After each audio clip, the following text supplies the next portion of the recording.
ఇంక ఇప్పుడైతే రాగి సంగటి ముద్దండి. ఇంక ఇక్కడైతే చికెన్ వేసుకుంటున్నాను. అట్లా ఉంది టేస్ట్ చేసేస్తాను. ఓయ్ అడికేటేం చూడు.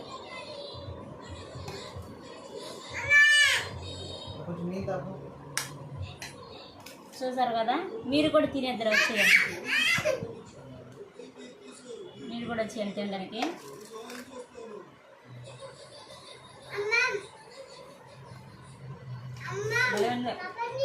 కొంచెం ముక్తారు పడిపోద్ది అంటున్నారు.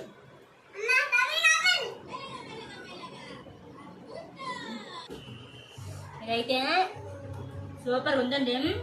నేను ఫస్ట్ టైం ట్రై చేసాను కానీ చాలా చాలా బాగా వచ్చింది. రాగి సంగటి ఫస్ట్ టైం ట్రై చేసిన పర్లేదు పోతే. మీకు నచ్చితే లైక్ చేయండి. తినకుండా మాట్లాడు.